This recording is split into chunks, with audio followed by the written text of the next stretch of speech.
I think we're going to get started. Hello again, and thank you all for joining us for this joint webinar, Countering Organized Hate, Lessons from the Field. This conversation could not be coming at a more urgent time. I want to thank all the folks who are joining us, both as attendees at the start of the fall, right after Labor Day weekend, and our speakers who are joining us at a time that undoubtedly is quite demanding for those working against forces that are standing in opposition to equity and supporting the communities that we most seek to serve. I just want to take a moment to acknowledge that this has been a collaborative effort. My name is Tamir Novotny. I'm the Executive Director of Emerging Practitioners in Philanthropy. We've put this together with Lori Rossa and the Philanthropic Initiative for Racial Equity, Pillars Fund, and the National Committee for Responsive Philanthropy, and a special shout out to NCRP. The demand for this was so high that we actually maxed out on our webinar system, and so NCRP has lent us theirs for the purpose of this webinar. And we are doing this proudly in coalition with Change Philanthropy, working to ignite the sector to advance equity. A few technical notes. Use the question box. There should be a box in your menu that says Q&A, which you can use for technical difficulties, comments. We will get to those at the end, so know that your question won't be lost, but please do add them at any point, and we'll be checking those and saving time at the end for Q&A. Questions are anonymous. We won't have any polls here. There will be a feedback survey that you'll get via email probably about 24 hours after this closes. If you do live tweet, you can use the hashtag Countering Hate to join the conversation. We trust that you'll use your judgment in what you're tweeting. This is being recorded, and it will be available to the public on our website. And we know that our speakers may from time to time have to protect the innocent when it comes to sharing some of their stories. I want to go back for 1 second and just talk about why this is so important to us. I think both at EPIP and Lori, I'd invite you to jump in for anything about change overall. So we often talk about how we represent the diversity we all want to see leading this field. So 45% of EPIP members identify as people of color, about 2/3 is women, and 10% is LGBTQ. And what we've learned over the last couple of years of talking to folks about it is that our members are really committed to advancing equity in this field. But A, they're often dealing with barriers to equity within their own institutions, but B, they often lack the formal authority or the tools to bring equity issues into conversation in a way that is effective or that will work in the context of the institution. And so conversations like this are critical both to helping keep folks informed and sustained, but also in terms of saying, okay, I'm with it, now what do I do?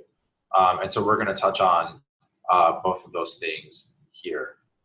Lauren, was there anything you wanted to add to that? You're on mute.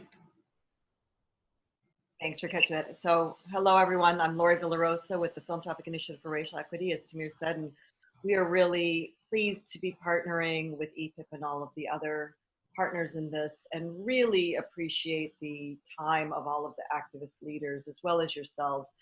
PRE has been working around issues of structural racism and philanthropy for quite a while, and when there are these national and sometimes international flashpoints, it's really useful to be able to both understand what's different about this moment, as well as understanding what we need to build on about what has been ongoing related to structural racism. So we appreciate this opportunity and everyone making the time.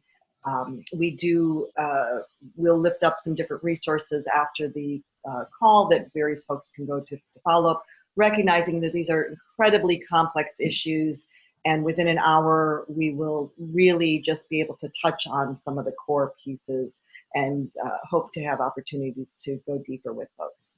So thank you. Great, thank you. So I'm about to turn the recording back on. I'm going to ask our speakers to turn their video on if they're able to, so that we can introduce them. And our recording is back on. So again, thanks to our speakers for joining us. And a beautiful thing about the system is we can see all of you while we're talking.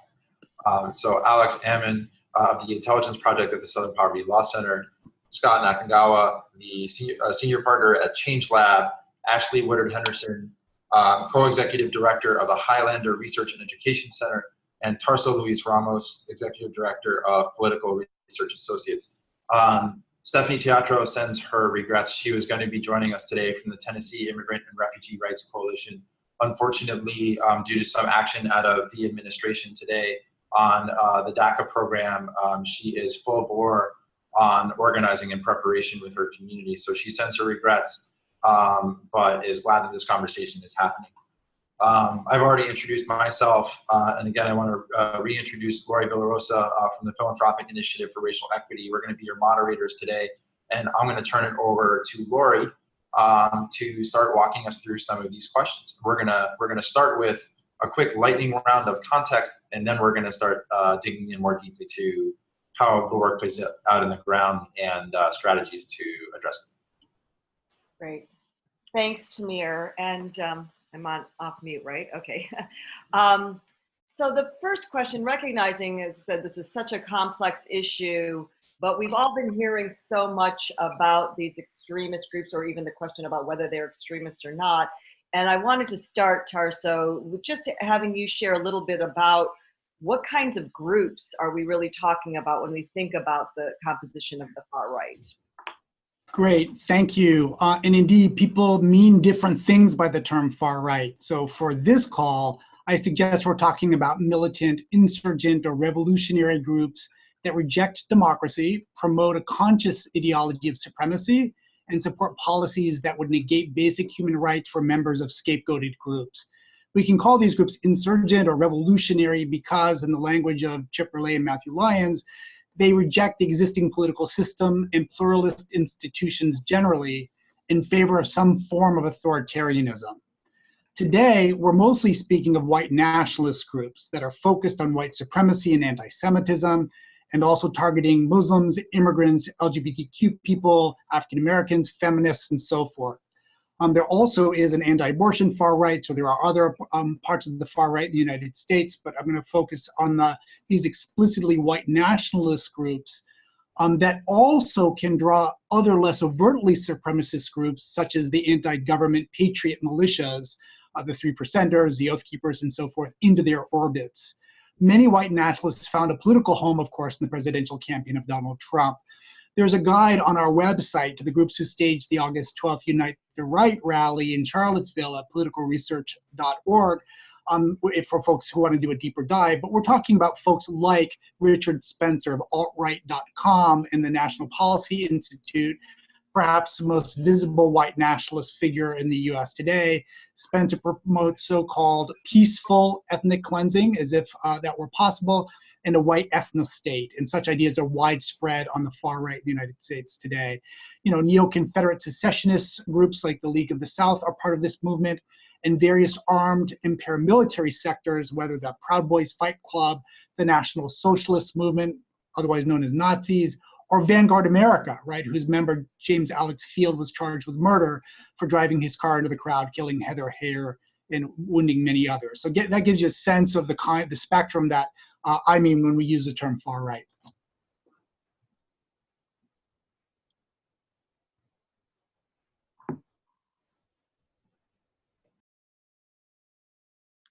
Lori, you might be on mute again.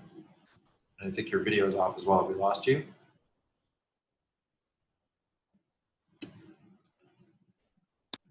It looks like we've lost Lori. So while she's getting reconnected, give me one moment and I will pick up where she left off. So our next question is for Alex Ammon. So Tarso talked a little bit about what some of the hallmarks are that that define or comprise the far right in America today. What are some of the tactics that they use? Thank you, and thanks for everybody who joined.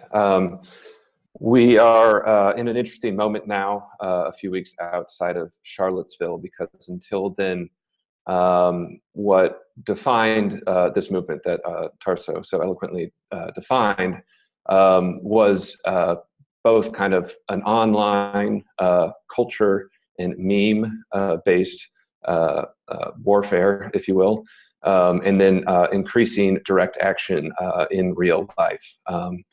There was earlier June, Richard Spencer held a rally at the Washington Memorial, the Lincoln Memorial, where many of the people who were headlining at Unite the Right kind of got warmed up and planned for that Charlottesville event.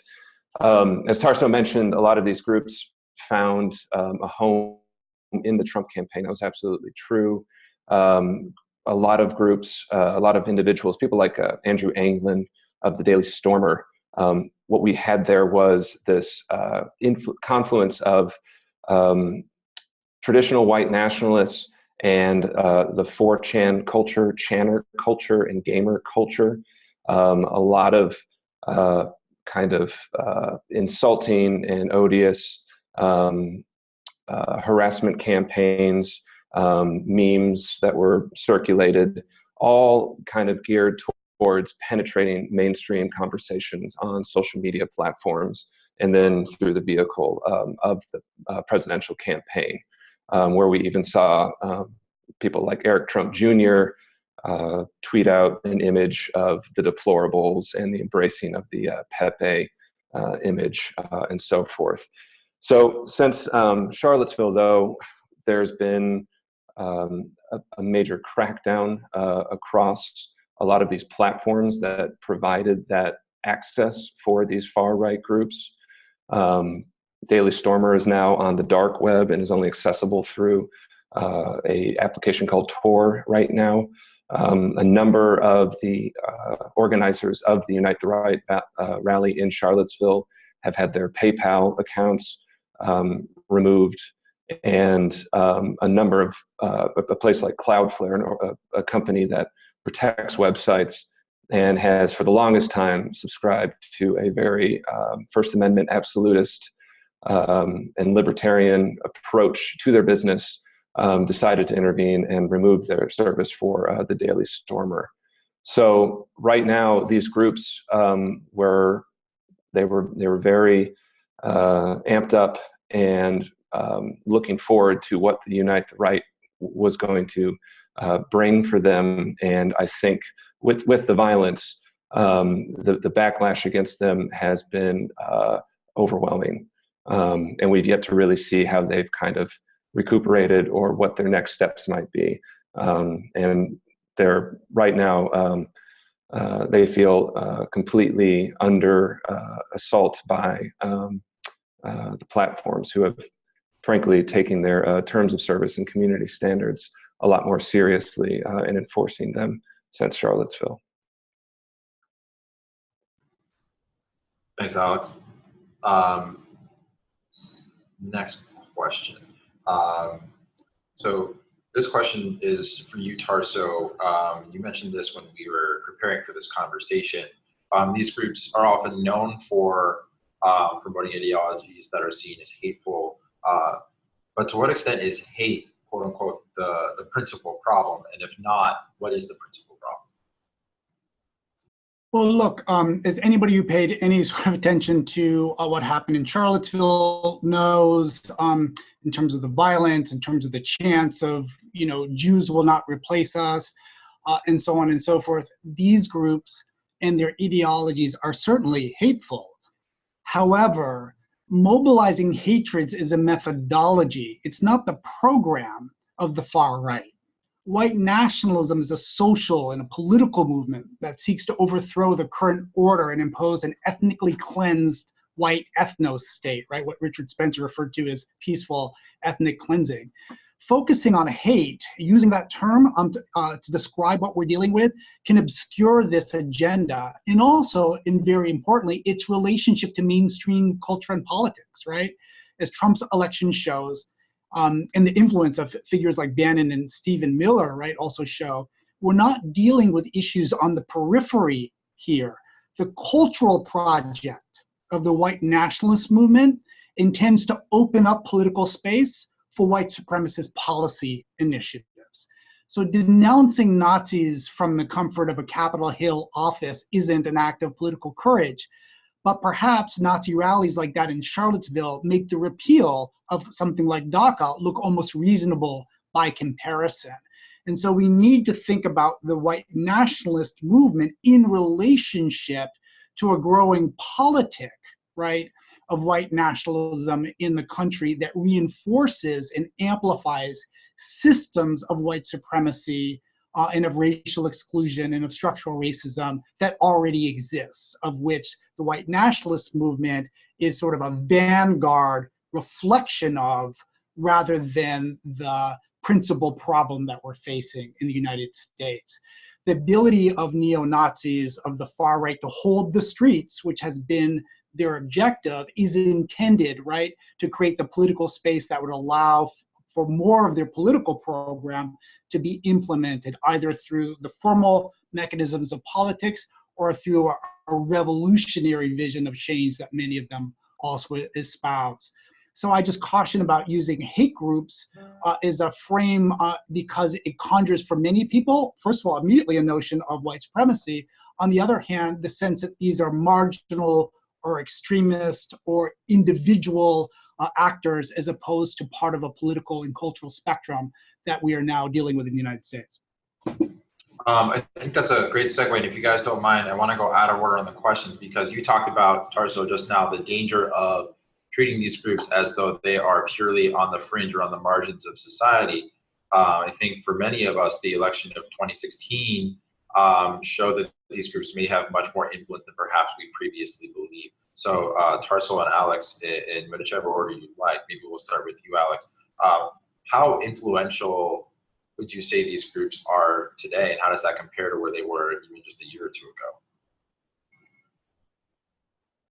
I think what Tarso laid out there is exactly right, that it is part of this spectrum that has now become welcomed in mainstream and has found a place there.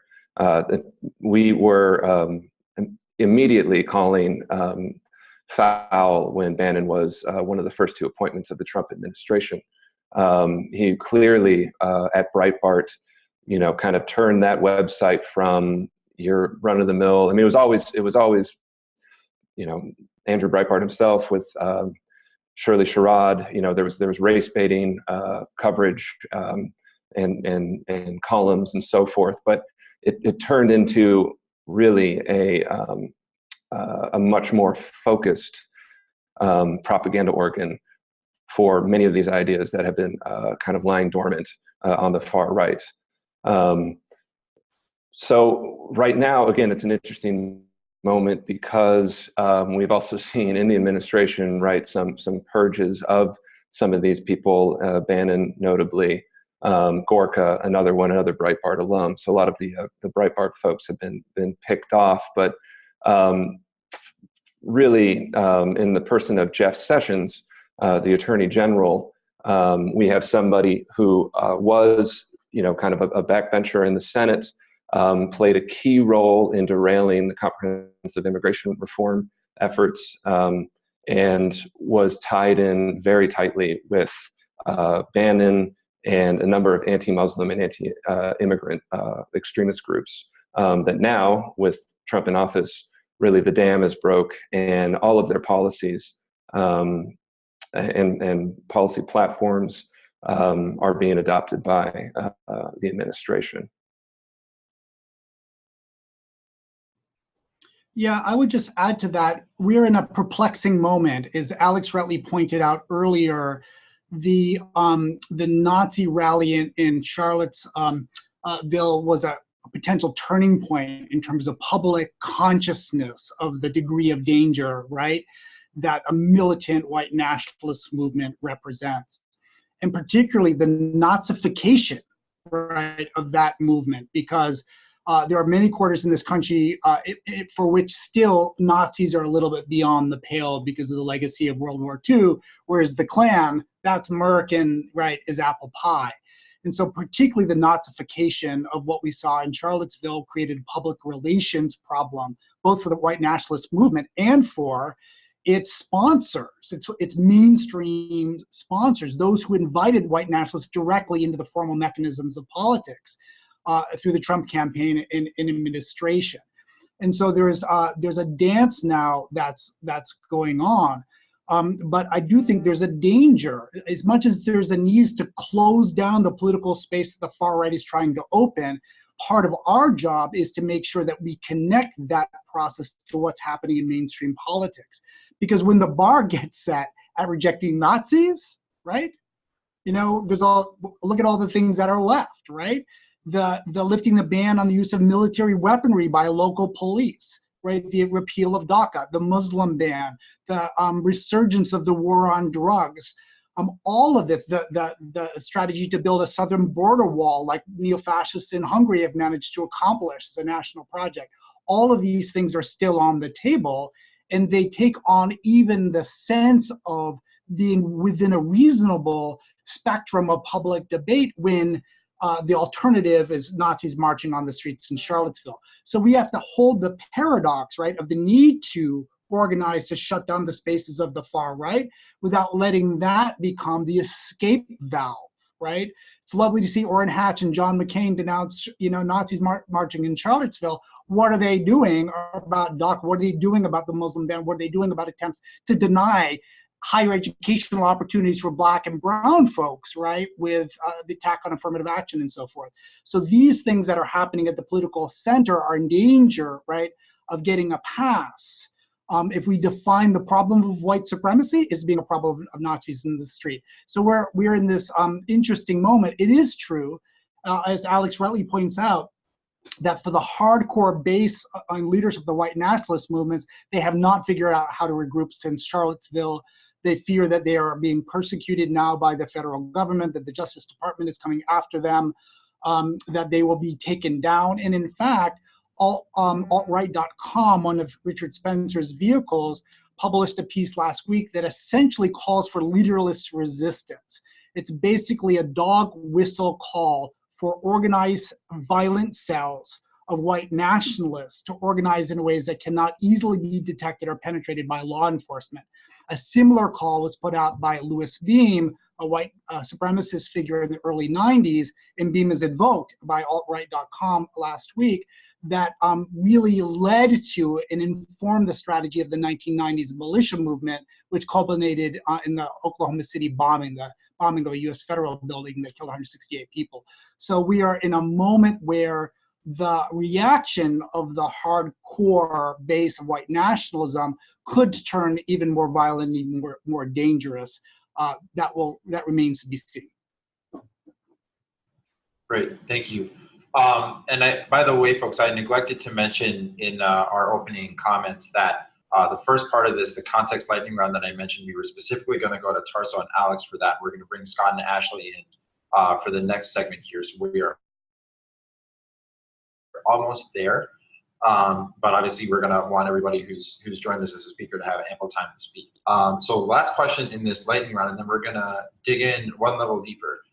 So Alex, what do we know about how these groups are funded? A big part of one of the things that really struck folks after the outcome of the election was that folks on the right were seen as using, maybe I'm loading the question, but folks on the right were seen as using some of the funding strategies that folks like the NCRP have been trying to get the left to use for a very long time.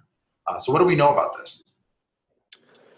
For a lot of these alt-right groups, well, for Richard Spencer, he has a history stretching back, working for the American Conservative magazine and some paleo-conservative networks. But he's mostly bankrolled. Mother Jones did an interesting piece on William Regnery, a very eccentric and white supremacist millionaire, part of the Regnery family that is in book publishing. The other side of the house, of course, publishes a lot more arguably mainstream conservative authors and so on. But Regnery was kind of crowing about how successful he's been, more successful than the Koch brothers, more successful than George Soros or whatever, in getting more bang for his buck in sponsoring Richard Spencer's speaking and publishing approaches. Outside that, we're very interested in people like Andrew Anglin at the Daily Stormer, who We've sued and have yet to been able to serve him because he's so far off the grid, but for organizing a harassment campaign against a Jewish woman in Montana. Much of his funding is coming through crowdsourced Bitcoin donations. We were successful, and many other activists were, in shutting down basically every other means for him to raise money. And that was the last remaining venue for him. And we believe he's still getting money that way, as well as through some of these other platforms. With the crackdown that has occurred on these mainstream platforms, there have been a lot of alternative platforms and a lot of discussion now about alt tech, so play on alt-right and technical and technology. Alternatives to Patreon, a crowdsourcing application website called Hatreon. Actually, one of the headliners for the Unite the Right event was a man named Pax Dickinson, who was the CTO of Business Insider until a bunch of really racist and misogynist tweets came to light. He's since thrown his entire lot and skill set into providing and building these types of platforms for the alt-right to raise more money, and so on. And then, going out to some of the more established groups that are part of the spectrum. There's a great website that hasn't been updated for a while, but on the Islamophobia network. And these groups, David Horowitz's Freedom Center, and a lot of other anti-Muslim groups, they get a lot of money and a lot of support from established foundations like the Scaife Foundations, the Lynd and Harry Bradley Foundations, and the Donors Capital Fund, on which at one point in time, the American Enterprise Institute and Heritage Foundation, people are on the board of that capital fund. So there's a lot of money out there, and it's coming from different places. But for the alt-right right now, again, they're kind of in this moment of limbo. And so it's hard to tell how they're going to recollect since Charlottesville. Thank you so much. Okay, it looks like we've got Lori back. And Lori, did you want me to keep going in case you have other tech issues, or did you want to take back over? We just finished the lightning round.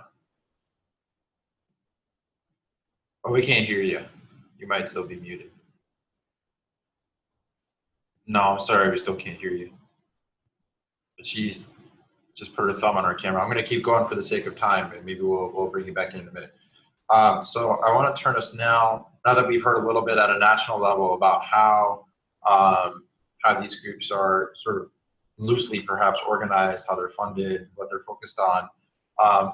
Ashley, how are these groups showing up on the ground? Yeah, I think sort of going back to what Tarsa said earlier, is they're showing up early and often using a plurality of tactics and strategies. And I think that it's particularly important to note post-Charlottesville why that means something, right? Like that white supremacy and white nationalism are not new phenomenons. They don't just show up in hoods like Klansmen. And that, Charlottesville in particular was not an isolated event, that we're literally in a battle contending for power in our communities right now. And that didn't just start with Charlottesville. But let's zoom in on Charlottesville for a second, because I think what people know of the story, the narrative that's being portrayed about what happened in Charlottesville is really one-sided and is not holistic. So what happened in Charlottesville, people know, people were upset about a monument that the city council had proposed to remove. What a lot of people do not know is that in relationship to the removal of the monument, is that monument was going to be sold, and that the money generated and then city funds generated would then go to Black communities in Charlottesville. That there was what many of us in social movement call a reparations package, but what the city council called an equity package, that was really to the tune of approximately $4 million that were going to be dispersed across Black communities in Charlottesville. Stuff that would include like $950,000 to the African American Heritage Center, or $250 for parks and local Black communities. There was going to be $2.5 million to public housing in Charlottesville, and another 500 or 50,000, excuse me, for anyone in public housing that wanted to get their GED for free. Then there was going to be another $50,000 for anyone that lived below 80% of the AMI to have scholarships to go to local community colleges. So all said and done, it would have been about approximately $4 million that were going to be matriculated into Black communities in Charlottesville. So as much as it was important that people were standing up against symbols of the Confederacy, as they should, right? As we should. There was also a community effort that was leading towards the divestment of support for Confederate monuments and the investment into Black communities in a major, major way. And that scared the crap out of white supremacists.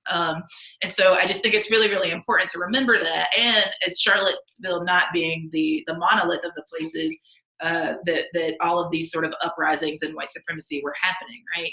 Right before Charlottesville, the Traditionalist Workers' Party had literally tried to take over the state of Kentucky, starting in Pikeville and then moving into like university cities like Lexington and Louisville.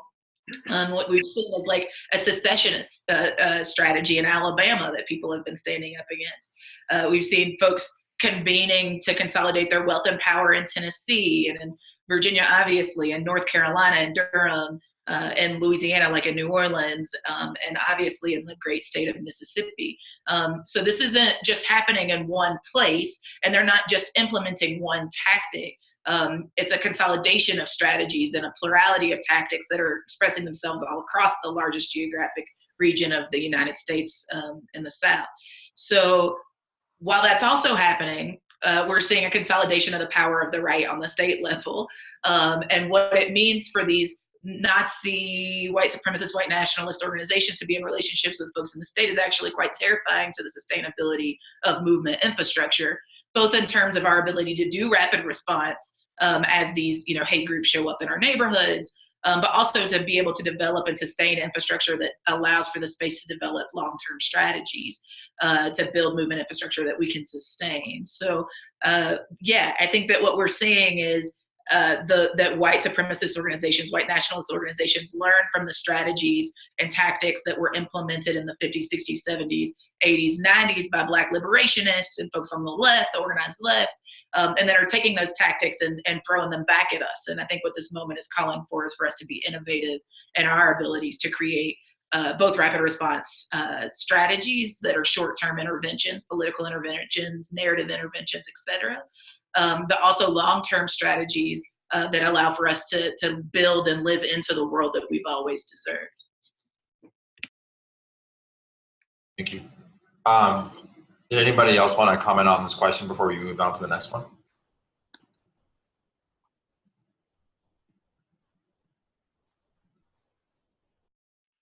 Okay, we'll keep going. So actually, this next one is for you as well. So you just talked about sort of dreaming into, if I'm getting your phrase right, the world that we deserve. What strategies have proven effective in resisting these groups and sort of setting the table on our terms, if you will? Yeah, I think there's a lot of things. I mean, I, at Highlander and in relationship to the Movement for Black Lives and the Southern Movement Assembly, get to often preach the gospel or the good news of the Southern Freedom Movement. So I'm excited to share that with y'all today.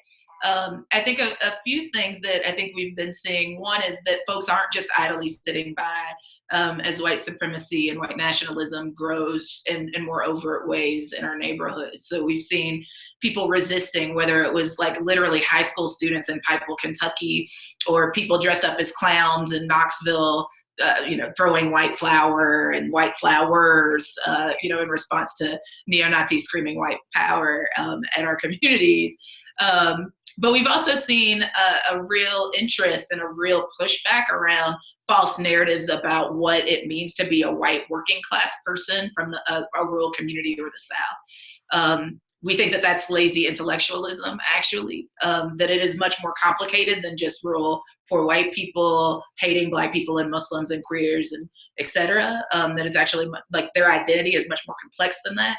Just like their identity is more complex than just being Klansmen or just Nazis, right? That these are actual organizations with infrastructure, with decision-making processes, with addresses and names, right? That these are real people that are as complex as the people in our social movements. And so I think we're seeing like a real push for study and to learn about like who these folks actually are, what corporations, what CEOs, what legislators are related to them.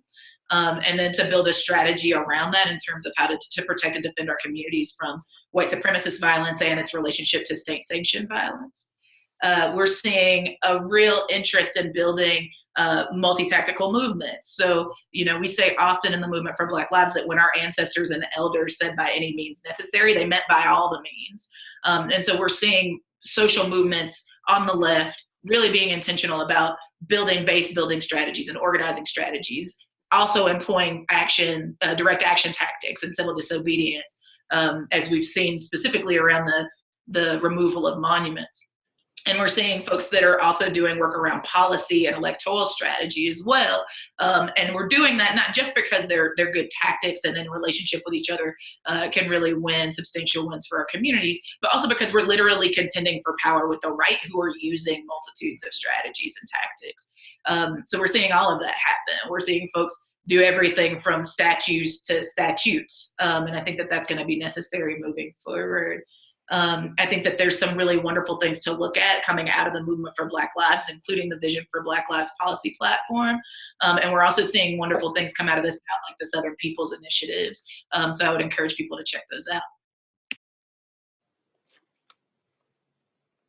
Thank you. And it looks like Lori's technical issue may have been resolved. Are you back with us, Lori?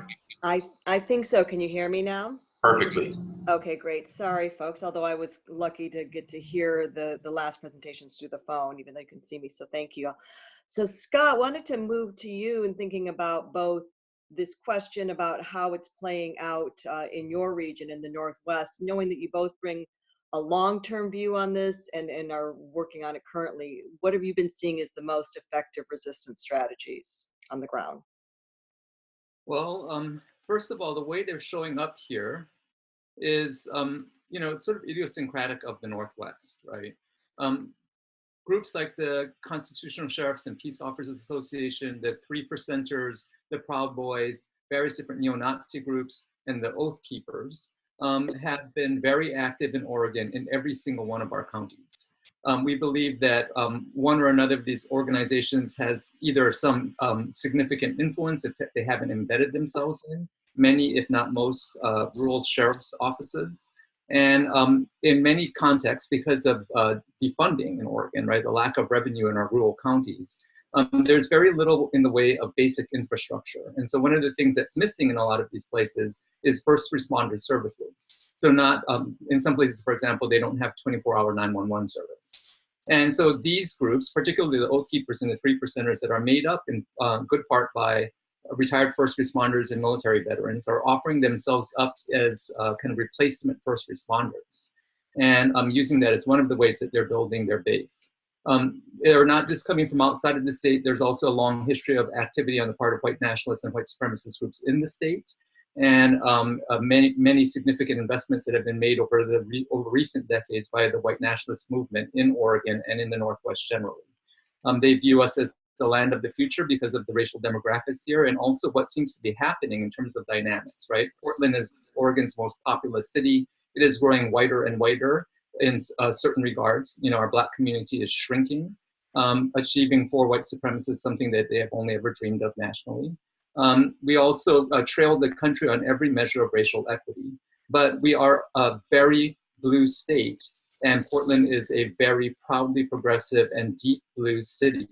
And so those contradictions that are there are being exploited by them, right? So basically they're making the kind of argument that white supremacists have always made. You know, a question was asked earlier about how influential they are.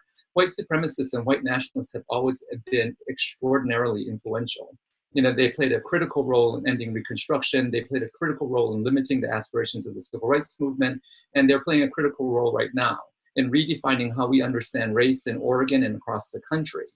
So, you know, they are in fact building base in this context, in part because of the failures of mainstream leaders in Oregon and around the country. You know, they make their argument on the basis of pre-existing inequalities, right? that's the evidence that they provide for their argument that people of color are in.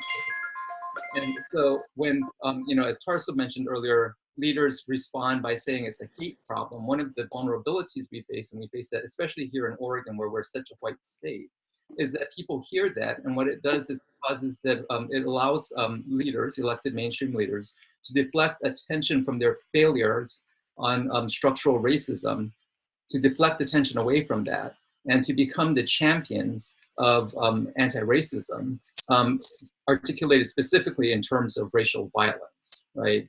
And so these pre-existing problems are made to become minimized in the context of leaders stepping forward who are not addressing, for example, our Black homelessness problem, but who will say white nationalists have no place in our city. So on the resistance end, though, what are you seeing that's effective? Well, one of the things that has been really helpful to us here is that the Political Research Associates, the organization that Tarso Ramos represents as executive director, has done a lot of really important research in Oregon to identify who these are, who their leaders are, where they're located, and what they're doing, and has published a report called Up in Arms that has exposed these groups to Oregonians. And then through the vehicle of an organization called the Rural Organizing Project, that publication has made the rounds in every county in Oregon and has helped to build the resistance on our side while also exposing them as outside of the mainstream. These white nationalist groups is outside of the mainstream, exposing their exotic, conspiracy theories and also the potential of violence. And so that has helped to kind of chill their side just a bit, and has also opened up the opportunity for rural organizing in Oregon, where many people are coming forward in counties all over the state saying, this is not my Oregon and I won't tolerate this. So that's been happening here, and I think pretty effective. There also is a city-convened coalition called Portland United Against Hate. And the city is engaging in a grant-making initiative to move some money to local groups that are trying to combat white supremacist hate groups. There's some danger there because I think that it's a one-off, and so groups are going to be asked, pop your head out and take leadership on this issue, and then next year, is there going to be more money? I have some doubt about that, right? And there's also a thing called Portland Standing United Against Hate, which has been on the ground dealing with all of this political theater stuff where they're, rallying outside of our blues festival or, rallying for free speech outside of the federal building. So that's a perfect segue into the question that I know we need to get at across all of you in terms of what can funders do now? And I appreciate the mix of the opportunities for rapid response, but not doing the, kind of issue of the moment funding that you alluded to as part of the danger of a one-off. Anything more that you would say for what funders should be doing? And then I want to open it up to Alex and Ashley and Tarso as well before we turn over to questions from the audience. Well, first of all, I think funders need to look at the communities that are most targeted, communities of color, particularly Muslims, African Americans, here Native people, who are being harassed and faced with tremendous amounts of violence. Oregon seems to lead the country in terms of vigilante racist violence. And though I would say that there's some, we need to recognize that Oregon also documents these things a little bit better, right? But the situation is such that communities of color here were under attack long before the famous murders that happened here in May that drew so much national attention to us. There had been numerous violent incidents, maybe one death, and there had been very little response on the part of the city. 2 white men were murdered on our public transit system, and suddenly the whole community mobilized, right? So whatever that looks like, we believe those men to have been heroes. But whatever the motivation for the mobilization, and what it ends up looking like is when communities of color speak up, the city doesn't respond, right? We needed to be viewing those people in communities of color who are being harassed and targeted as minors' communities, right? Those incidents were an indication of something that was brewing long before the election ended, and that we should have been preparing for, but we did not. So that's one thing, to really build the capacity of local groups to document and report upon these incidents so that we can start to leverage action on the part of local governments. The other thing I think that is really important is for us to remember that there's a difference between fighting racism generally and fighting white nationalist militias, right? White nationalist militias are a particular kind of vector of violence. So for base organizations in communities of color, they're built for diplomacy, right? They're built to engage in public policy, to move the dial on equity. We need to protect their ability to do that. We certainly need to fund those organizations, but we also need to fund those kinds of groups that can do the work of vigilance and counter-organizing, right? What we need here in Oregon, for example, is some kind of shield organization that can preserve the political space in which communities of color are struggling on issues of equity, while also helping to expand our understanding of the problem so that people will start to see the connection between white supremacist violence and ordinary structural racism. We believe that white supremacist violence is an effect of structural racism, and that in fact, the white supremacist makes this argument, as I said earlier, on the basis of the inequities that exist, right? So that's how they steal their arguments and build their base. Thank you. So just quickly, and I don't know if you weighed in on this earlier, Tarso or Ashley or El, anything quick on what funders should do? And I'm sorry. I would just quickly echo something that Scott said, which is, I think on the one hand, it's important for funders to think about the rise of white nationalism and the far right in the context of a broader strategy around racial equity, right, and racial justice. So it should fall within that umbrella. That said, it doesn't mean that all the intervention strategies are going to be the same. But we shouldn't exceptionalize, on the one hand, white nationalist organizing is a diversion, right, from the deeper fight. But we have to bring it around structural racism, but we have to bring those things into conversation. I would argue that they are interactive. And it's by making clear that they're interactive that we'll develop more effective intervention strategies as activists, as funders, as researchers, and so forth. There are many communities that are really struggling right now about how to think about and intervene around white nationalist organizing after decades of training themselves to focus on structural issues. This feels like a distraction. And so some folks argue, no, we're not going to pay any attention to this at all, which I would argue would be perilous to do. On the other hand, I can understand the impulse to not want to let go of, to follow the attention to the shiny white bauble, the bouncing, a nighttime torch, as the case may be in Charlottesville, and to take the eye off the ball of structural racism. So we have to broaden our frame of reference at this point to put those things in conversation with one another, while recognizing, as Scott says, that there will be different kinds of intervention strategies. And some groups will be able to play in a variety of arenas, and some won't, and that's all right.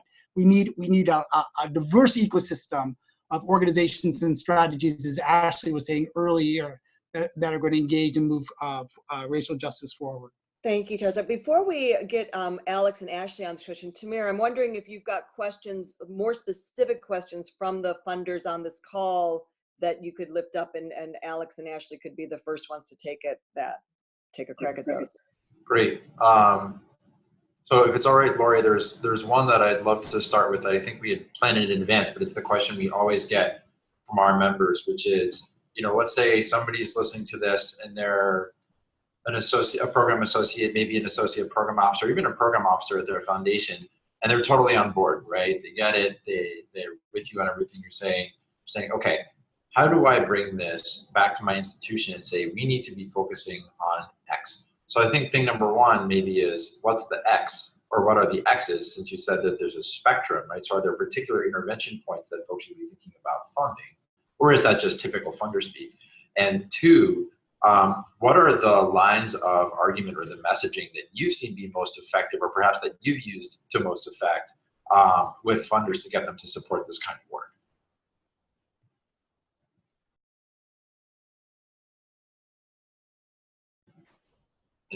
Well, I've been in many conversations with funders here in Oregon where this has been a big issue. And there's actually an equity summit coming up here that's sponsored by the grant makers of Oregon and Southwest Washington, where this is the primary theme. And what we've been talking about really is trying to, how funders can integrate this focus on white nationalist vigilante groups into their overall work promoting diversity, equity, and inclusion.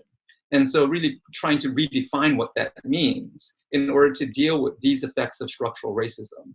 and to start to reframe the conversation for them in a way that allows them to point the efforts toward diversity, equity, inclusion in a more political direction. Thank you. Did anybody else want to speak to that? There's a lot of nodding heads. All right, then I'll no one ever. Go ahead. Sorry, Ashley.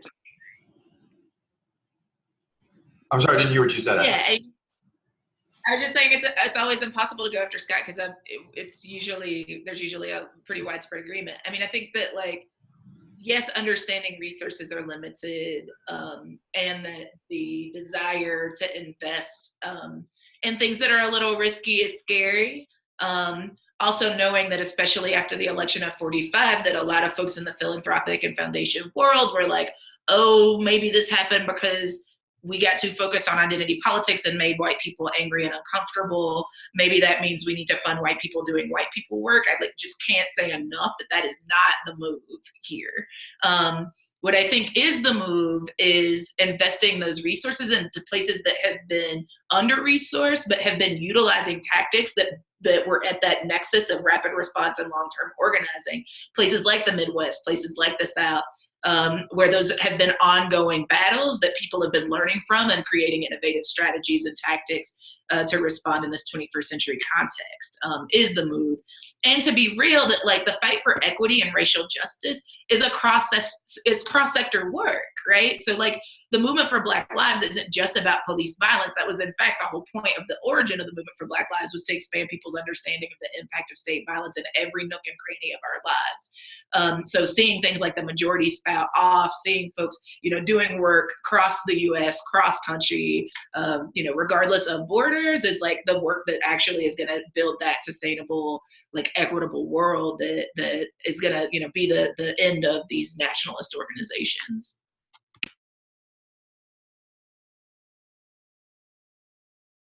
I would just add that it's been my experience that there are many in philanthropy, including some in leadership within philanthropic institutions, that recognize that we are in uncharted territory. We're in a very different level of threat as a society, not only to the safety of scapegoated, communities, but also to the viability of democratic institutions.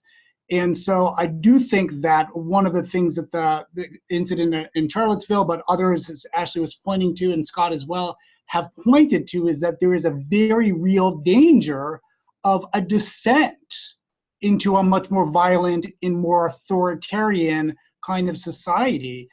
And so I think that these may be difficult conversations to be had, but I would also encourage courage on the part of more junior program officers who should go into conversations armed with the knowledge that the people who are running many of these foundations are also worried and scared about the conditions in the United States, are not sure what to do about it, and are looking for new ideas and new strategies to engage.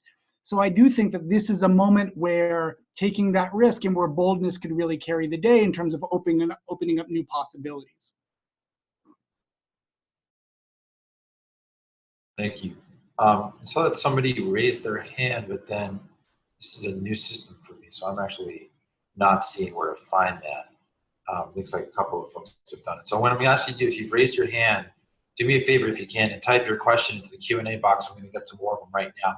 We've got about 5 minutes, so I'm going to try to get to as many of these as we can, and if not, maybe folks can share some thoughts via email afterwards. We'll also follow up with some resources. Seen a lot of raised hands. Maybe people are just saying amen. I don't know.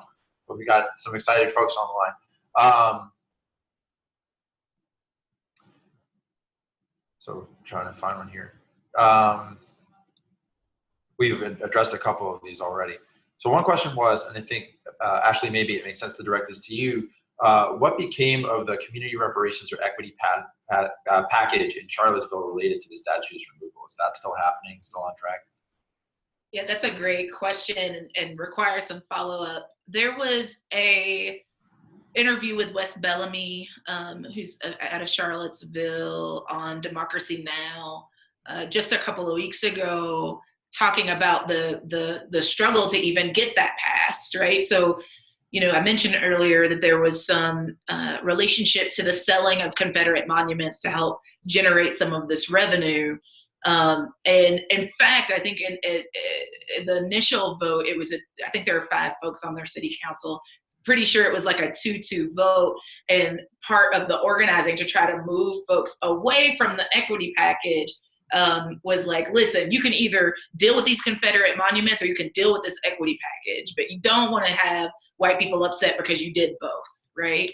And you definitely, you know, like, we're going to have to deal with this. Let's err on the side of one or the other of these, which ultimately ended up moving one of the final votes to pass the equity package. So our understanding of it so far is that it's been passed, and now the question is of enforcement, right? Like, are you really going to cut these checks to these communities? So it's something the Movement for Black Lives and the Southern Movement Assembly and us at Highlander are watching really closely, and you know, time will tell if they actually follow through. Okay, next question up. What about C3 versus C4? And I think that's the whole question, but I think you all know this has been an ongoing debate in philanthropy as far as, I guess, 2 sides of it. One is supporting advocacy and organizing, and I think the other side is supporting organizations that take both of these battles and are maybe making decisions between, and not that it's a one or the other, but in a binary, right? The diplomacy that you mentioned, and then the sort of counter-organizing, which maybe can have more of an edge to it. Would you like to speak to that? I would say abundance. We need C3 and we need C4. And we're seeing folks starting to organize in that way, right? BYP 100, for example, has amazing C4 strategies and has been doing really amazing frontline C3 work. We're seeing the Movement for Black Lives build whole new infrastructure around electoral strategy that's specifically going to be moving education stuff through on C3 sides and doing C4 work with a lot of support from 3-Point Strategies, folks like Jessica Bird and Kayla Reed. So all of that, we need it all. Again, we need a plurality of tactics toward a long-term strategy. And I think that what we're seeing because of that agreement among social movements, that we've got to utilize organizing, direct action, C3, C4, all of it, is actually we're building stronger long-term infrastructure that can be flexible in rapid response moments. And that's creating a lot of entry points, which is also requiring us to get a lot stronger in terms of how we onboard folks that are newly politicized. So, you know, resources to help support the training and development, professional and leadership development of new and young emerging leaders in this political moment is really critical. Awesome. So just like that, we're at just about 4 o'clock. Before we close, I want to give each of you 30 seconds just to offer any closing thoughts you may have, and then we will wrap up. And maybe I'm just going to go in the order that's on the screen. I'm going to start with you, Tarso. Oh, well, first of all, thank you again, really, for pulling together this forum. I'm delighted to be here. Thank you to all my amazing co-panelists, many of whom I work with on a regular basis, so this is great. I do think that this is a moment where the stakes are tremendously high.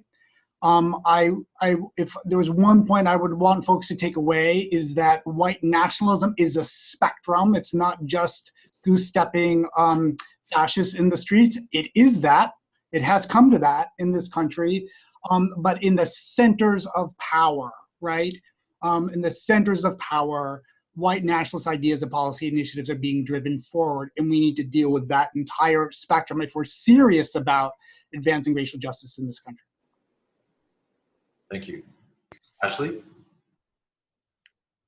Yeah, I agree with Tarso. And I just, I can't say enough about what it means in this political climate as a person born and raised in East Tennessee, where this is an ongoing fight for power, that if we're going to be having real conversations about the role of philanthropy and supporting on the ground work that's happening to resist the white supremacist and white nationalist right, that what we've got to be doing is building something deeper than transactional relationships. That the way that you as a program officer are going to be able to articulate to your boards or to your broader, ecosystem of foundations or the philanthropic world is to actually be in deep kinship with folks who are experiencing this every day. And so as Highlander, as the movement for Black Lives, as the Southern movement, I simply want to encourage you to be in that deep relationship so that you can understand really intimately what it means for you to be investing those dollars in places that have been under-resourced and that feel risky. Thanks. Scott?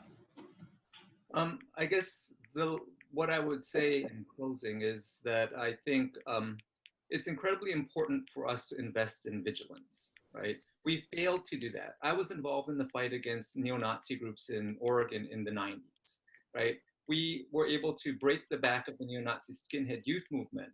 But really what happened was that, but one of the things that happened that caused that to occur was police repression of these groups, right? Especially after the Oklahoma City Federal Building bombing. They went underground, and they have been organizing and continuing to promote their BS underground all of this time. And so we see now a re-emergence of these groups. And, I think that, what we failed to do was after, the fight in the 80s and 90s, we basically declared victory, right? We said we had defeated hate, or many believed that we had.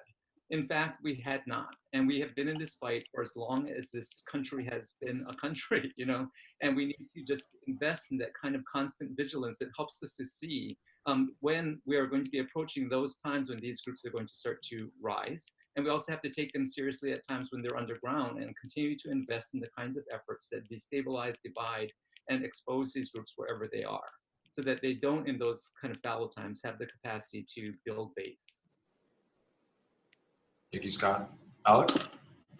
And I think, just jumping off of what Scott said too, that while there was victory declared, and it seemed as if we had moved past this point of goose-stepping in the streets and torchlight marches, it moved really quickly.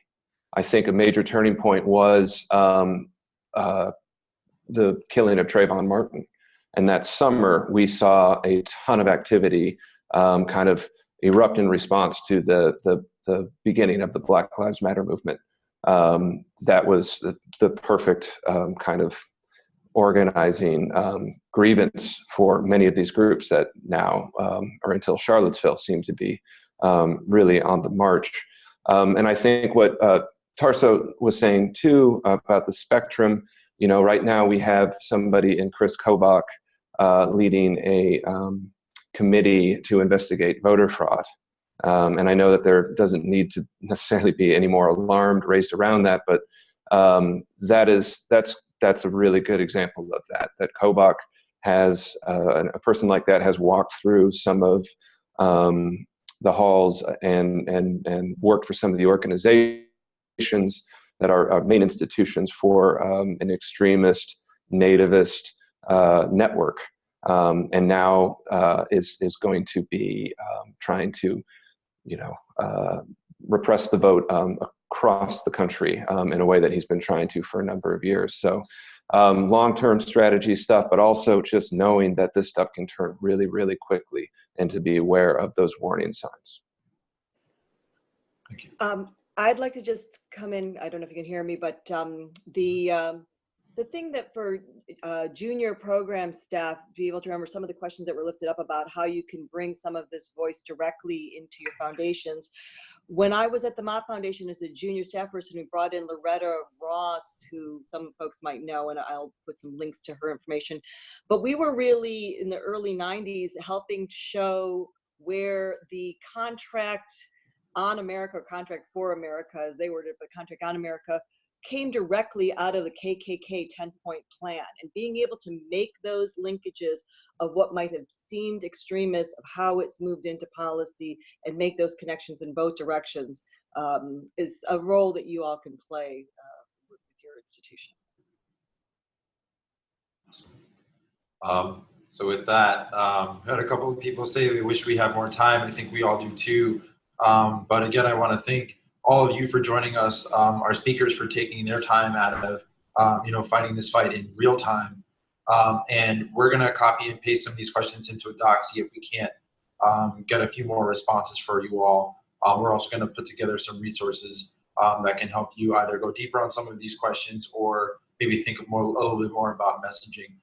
For now, I just want to say again, thank you. Have a great rest of your day and be well. All right. Thank you all. And Tamir, can people keep submitting questions for a few more minutes, or does it close? I think it's once we close the webinar, it's going to close. But questions can go, can send questions directly to me if you want, or to Lori, either at Tamir@epip.org, or Lori, I'm forgetting your. Villarosa at racialequity.org. VILLAROSA at racialequity.org. Awesome. Thank you all so much. Thanks all.